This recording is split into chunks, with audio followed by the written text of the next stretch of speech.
তো বন্ধুরা তোমাদের সবাইকে আমার আরেকটি নতুন ভিডিওতে স্বাগত। বর্তমান দিনে 10 থেকে 15,000 টাকা বাজেটের মধ্যে ফোনগুলি কোনটা নিব না প্রচুর কম্পিটিশন আছে।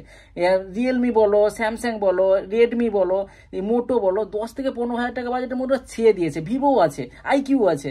সেই বাজেটের আরেকটা ফোন নিয়ে আজকের ভিডিওতে কথা বলবো। সেটা হচ্ছে স্যামসাংয়ের তরফ থেকে স্যামসাংয়ের M15 5G। তো এটাকে M15 5G বলতে পারো, M15 প্রাইম এডিশনও বলতে পারো। দুটো সেম, কোনো রকমের ডিফারেন্স নেই।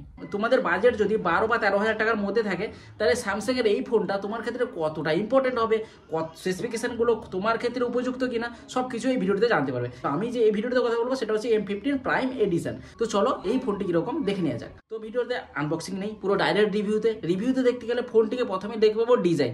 স্যামসাংয়ের তো ডিজাইন কোনো রকমের কোনোদিন চেঞ্জ করে না, সবসময় সেই একই রকম ডিজাইন লাগিয়ে দিয়ে থাকে। তার বাজেট সেন্ট্রিক ফোন বলো, তার ফ্ল্যাগশিপ ফোন বলো বা ফ্ল্যাগশিপ কিলার ফোন বলো, সবগুলোতে সেম ডিজাइन। तो शीतल है, शीतल अदिति तो नहीं है ना? नहीं अदिति शीतल है। मगर तू तो बोला था कि अदिति निशा है। निशा मुन्नी है ना? अरे तो फिर अदिति कौन है? निशा है। चुप रहे यार तुम लोग। মানে ডিজাইনের কোনো রকমের চেঞ্জ করবে না স্যামসাং, খাটবেই না ডিজাইনের উপর দিয়ে। তো এই ফোনটিতেও সেম ডিজাইন। তো এই ফোনটিতে ডিজাইনের দিক থেকে বেশি কিছু নাই। তো ফোনটি একটু হালকা থিকনেস আছে, ফোনটি 9.3 mm এর থিকনেস আছে। ফোনটিকে ধরলে কিন্তু একটু মোটা টাইপ ফিল হবে, একটু ভারীও ফিল আছে, কারণ 6000 mAh এর ব্যাটারি আছে। তো একটু মোটা ফিল হবে, ফোনটি ভারীও লাগবে। হ্যান্ড ফিল ঠিকই আছে, এক হাতে যদি বড় হাত হয় আরামসে ইউজ করতে পারবে, ছোট হাত হলে দুটা হাতে ইউজ করতে হবে। এবার বলবো এই ফোনটির ডিসপ্লে নিয়ে। এই ফোনটিতে অ্যামোলেড ডিসপ্লে আছে, স্যামসাংয়ের ফোন সুপার অ্যামোলেড ডিসপ্লে, ব্যাপক কম্বিনেশন। মানে বলতে পারো 6.5 ইঞ্চি ফুল এইচডি প্লাসের সুপার অ্যামোলেড ডিসপ্লে আছে। তো ডিসপ্লে কিন্তু খুব ভালো, আউটডোরে কোনো রকমের অসুবিধা হবে না। ব্রাইটনেস ঠিক আছে, স্যামসাং অ্যামোলেড ডিসপ্লের ব্রাইটনেস তো কিন্তু সবসময়ের জন্য টপ নচেই থাকে। সেলফি ক্যামেরা যেটাতে আছে সেটাতে ইউ-শেপ নচ আছে। ফোনটিতে টাচ এক্সপিরিয়েন্সের জন্য 90 হার্টজের রিফ্রেশ রেট দিয়েছে, যেটা মোটামুটি এভারেজ টাচ এক্সপিরিয়েন্স দিয়ে দিবে। এবার বলবো ওএস নিয়ে। এই ফোনটিতে অ্যান্ড্রয়েড 14 এর আপডেট আছে আর স্যামসাংয়ের One UI 6.1 এর আপডেট আছে। তো অ্যান্ড্রয়েড 14 এর আপডেট খুব ভালো, লেটেস্ট আপডেট। 4 বছরের মেজর আপডেট পেয়ে যাবে, 5 বছরের সিকিউরিটি আপডেট পেয়ে যাবে। তবে বলতে পারো স্যামসাংয়ের মতো এরকম কিন্তু আপডেট অন্য কোনো ফোনে পাবে না। স্যামসাং কিন্তু আপডেট টাইমে দিয়ে থাকে এবং আপডেট অনেকটা বছর টানে। লং আপডেট কিন্তু স্যামসাংয়ের ফোনগুলিতে পেয়ে যাবে। আর এই ফোনটিতে নক্সের সিকিউরিটি আছে, তবে নক্সের সিকিউরিটি ফ্ল্যাগশিপ ফোনে যেরকম নক্সের সিকিউরিটি থাকে তার একটু লাইট ভার্সন এটা। প্রি ইনস্টল অ্যাপ মোটামুটি আছে, নেই একেবারে বলবো না, প্রি ইনস্টল অ্যাপ পেয়ে যাবে। তবে অ্যাডস আমি দেখতে পাইনি, অ্যাডস এই ফোনটিতে নেই। এই ফোনটিতে গুগল ডায়ালার নেই, স্যামসাংয়ের নিজের ডায়ালার আছে, তাই তোমরা কল রেকর্ডিংয়ের সুবিধা পাবে। আর এই ফোনটির ব্যাগটি পলিকার্বনেট ব্যাগ, তো মোটামুটি স্ক্র্যাচ আসবে। আর ফোনটিকে ইউজ করার সময় অবশ্যই স্ক্রিন গার্ড ইউজ করবে, কারণ প্রচুর পরিমাণে স্ক্র্যাচ হবে। ফোনটিতে ব্যাটারিতে গেলে 6000 mAh বড় ব্যাটারি লাইফ পেয়ে যাবে। তারপরে 25 ওয়াটে চার্জিং সাপোর্ট করে, ফাস্ট চার্জিং বলতে পারো তোমাদের ব্যাপার। কিন্তু এই যে চার্জার কিন্তু বক্সে নেই, এটা একটা স্যামসাংয়ের রোগ তো আছে, অ্যাডাপ্টার বক্সে দিবে না। তাই 25 ওয়াটে যে চার্জিংটা সাপোর্ট করে তোমরা বাইরে থেকে চার্জার কিনে নিতে হবে। আর তো চার্জ করে নিয়ে ফুল চার্জ আরামসে 1-1.5 দিন চলে যাবে 6000 mAh বড় ব্যাটারির জন্য। কোম্পানি থেকে বলেছে প্রায় 6 ঘন্টা ভিডিও প্লেব্যাক টাইম পেয়ে যাবে, কোম্পানি থেকে যেটা বলেছে। এবার বলবো ফোনটিতে প্রসেসর নিয়ে। এই ফোনটিতে মিডিয়াটেক ডায়মেনসিটি 6100 প্লাসের প্রসেসর আছে।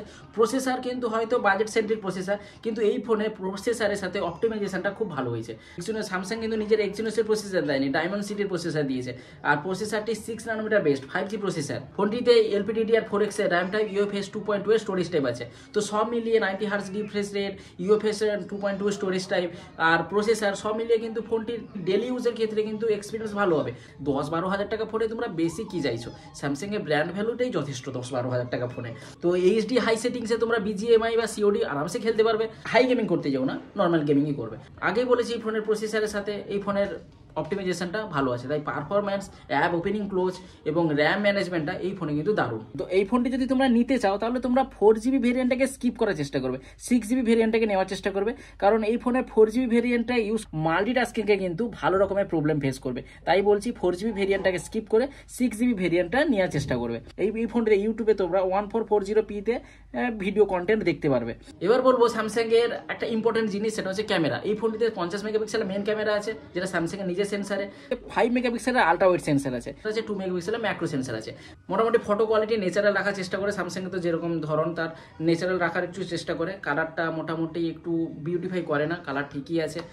10-12 হাজার টাকা বাজেটের ক্ষেত্রে এরকম ফটো কোয়ালিটি আছে, ফটো কোয়ালিটি এভারেজই বলতে পারো। আর ভিডিও কোয়ালিটিতে ব্যাকে এবং ফ্রন্টে দুটো ক্যামেরাতে তোমরা ফুল এইচডি 30fps পর্যন্ত ভিডিও রেকর্ডিং করতে পারবে। মানে তোমাদের নিরাশ করে দুটোতে সেম দিয়ে দিয়েছে ফুল এইচডি ভিডিও রেকর্ডিং এর জন্য। Photo quality video quality quality মোটামুটি ঠিকই আছে। 4K ভিডিও রেকর্ডিং দিলে অনেকটা বেস্ট হতো, যদিও বাজেট অনুযায়ী 4K আমরা আশাও করবো না। আর 13 মেগাপিক্সেলের সেলফি ক্যামেরা আছে, যেটা ইউসেফ নচে। আর ফোনটিতে আইপি রেটিংস কী আছে সেটা কোম্পানি থেকে বলেনি, তবে 3.5mm এর অডিও জ্যাক আছে, যেটা খুব ভালো দিক। M15 নিতে পারো বা M15 প্রাইম এডিশন নিতে পারো, দুটো ফোনই সেম, কোনো রকমের ডিফারেন্স নেই। তো এর বাজেট 11,500-12 হাজার টাকা থেকে প্রায় ভারতীয় মার্কেটে পেয়ে যাবে। সেরকম যদি বাজেট থাকে আর স্যামসাংয়ের ব্র্যান্ড ভ্যালু যদি পছন্দ হয়, তাহলে এই ফোনটি তোমার জন্য চেক আউট করতে পারো। তাছাড়াও এই ফোনটিতে ভালো প্রসেসিং পাচ্ছ, ভালো ডিসপ্লে পাচ্ছ, এবং ডিজাইন তো ফ্ল্যাগশিপ ডিজাইনের কথা তো বাদই দাও। তাছাড়াও এই ফোনের ব্যাটারি লাইফটা 6000 mAh, বড় ব্যাটারি লাইফ। তো সব কিছু এই 3-4টা দিক পজিটিভ আছে। সেরকম বাজেট দেখলে এবং স্যামসাংয়ের ব্র্যান্ড ভ্যালু দেখলে, তো সব কিছু স্পেসিফিকেশানকে যদি এভারেজ ধরা হয়, তাও কিন্তু এই ফোনটি তোমার ক্ষেত্রে একটা বেটার অপশান হতে পারে। তো তোমরা চেক আউট করে নেবে, অ্যামাজনে পেয়ে যাবে এবং স্যামসাংয়ের ওয়েবসাইটেও পেয়ে যেতে পারো। তো এই ফোনটির কুইক রিভিউ তোমার কেমন লাগলো অবশ্যই কমেন্ট বক্সে জানিও। আর ভিডিওটি যদি ভালো লেগে থাকে তাহলে অবশ্যই লাইক এবং সমস্ত বন্ধুদের সাথে শেয়ার করে দিও। আর এই চ্যানেলে পরবর্তী আপডেটগুলি পাওয়ার জন্য চ্যানেলটিকে অবশ্যই সাবস্ক্রাইব করে পাশে বেল আইকনটাকে প্রেস করে রাখবে। তো দেখা হবে তাহলে নেক্সট ভিডিওতে। সবাই ভালো থাকবে, খুশি থাকবে, টাটা।